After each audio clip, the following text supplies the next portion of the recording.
Team India తమ మొట్టమొదటి విక్టరీని గెలిచింది. అవును, మీరు విన్నది కరెక్టే. ఈ ఎగ్జిబిషన్లో లాస్ట్ 58 ఇయర్స్ నుండి టీమిండియా ఇక్కడ 8 టెస్ట్ మ్యాచెస్ ఆడితే అందులో 7 మ్యాచెస్ ఓడిపోయి ఒక్క మ్యాచ్ డ్రా చేసుకుంది. అండ్ ఇప్పటి వరకు టీమిండియా అక్కడ ఒక్క మ్యాచ్ కూడా గెలవలేదు. అండ్ ఈ మ్యాచ్ లో టీమిండియా గెలిచి తమ మొట్టమొదటి విక్టరీని ఎగ్జిబిషన్ లో సొంతం చేసుకుంది. డే 4 కంప్లీట్ అయ్యేసరికి ఇంగ్లాండ్ 608 భారీ టార్గెట్ ని చేజింగ్ లో 64 రన్స్ చేసి 3 వికెట్స్ కోల్పోయింది. అండ్ ఇక వర్షం కారణంగా ఫైనల్ డే 1.5 అవర్ లేట్ గా స్టార్ట్ అయింది. డే 5 ని ప్రసిద్ కృష్ణ మంచి లైన్ అండ్ లెంత్ తో స్టార్ట్ చేశాడు. టీమిండియా గెలవడానికి డే 5 లో 7 వికెట్స్ తీయాల్సి ఉండే. ఆకాశ్దీప్ తన సెకండ్ ఓవర్ లో వేసిన షార్ట్ బౌన్సర్ కి బ్యాటింగ్ చేస్తున్న ఓలీపోప్ ఎల్బో కి తగిలి స్టంప్స్ కి తగిలింది. లక్కీగా ఇండియాకు డే స్టార్టింగ్ లోనే డేంజరస్ ఓలీపోప్ వికెట్ వచ్చింది. ఆ వికెట్ తో team India confidence and winnowing percent మరింత పెరిగింది. ప్రసిద్ కృష్ణ స్టార్టింగ్ ఓవర్స్ నుండే టైట్ గా బౌలింగ్ వేయడం చూశాము. అవుట్ ఆఫ్ ఫామ్ లో ఉన్న ఇంగ్లాండ్ కెప్టెన్ బెన్ స్టోక్స్ తన క్రీస్ లో ఉన్నంతసేపు చాలా ప్రెషర్ లో కనిపించాడు. అండ్ ఇక ఆకాశ్దీప్ నెక్స్ట్ ఓవర్ లోనే ఇన్స్వింగర్ డెలివరీతో హ్యారీ బ్రూక్ ని అవుట్ చేశాడు. Jamie Smith and Ben Stokes settle అవుతున్న టైంలో శుభ్మన్ గిల్ సిరాజ్ ను బౌలింగ్ లోకి తీసుకొచ్చాడు. సిరాజ్ ఒక మంచి ఓవర్ తో తన స్పెల్ ని స్టార్ట్ చేశాడు. అండ్ లంచ్ కి ముందు ఓవర్ లో వాషింగ్టన్ సుందర్ బెన్ స్టోక్స్ ని అవుట్ చేసి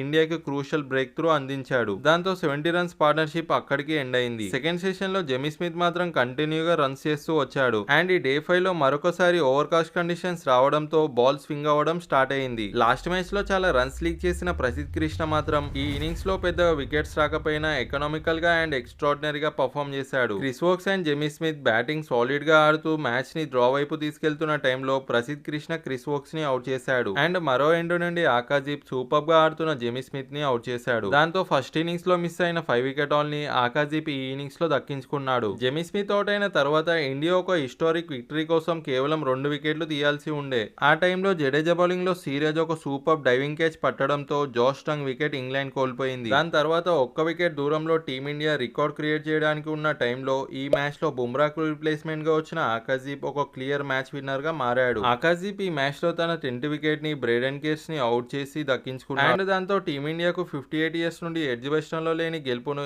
ఈ మ్యాచ్ లో గెలిచి దక్కించుకుంది. అండ్ దాంతో శుభ్మన్ గిల్ ఎరా మొదలైంది. 336 రన్స్ తో గెలవడంతో ఈ విక్టరీ బిగ్గెస్ట్ అవే విక్టరీగా మారింది. ఈ మ్యాచ్ లో మన వాళ్ళు బ్యాటింగ్, బౌలింగ్ అండ్ ఫీల్డింగ్ లో చాలా బాగా పర్ఫామ్ చేశారు కాబట్టి ఈ హిస్టారిక్ విక్టరీని మనం సొంతం చేసుకోగలిగాము. ఈ మ్యాచ్ లో మనం గెలవడంతో సిరీస్ 1-1 తో లెవెల్ అయింది. ఈ మ్యాచ్ లో మిమ్మల్ని బాగా ఇంప్రెస్ చేసిన ప్లేయర్ ఎవరో కామెంట్ లో చెప్పండి. వీడియోలోని కంటెంట్ నచ్చితే లైక్ చేసి మరింత ఇలాంటి కంటెంట్ కోసం ఛానల్ ని సబ్స్క్రైబ్ చేసుకోండి. And thank you for watching.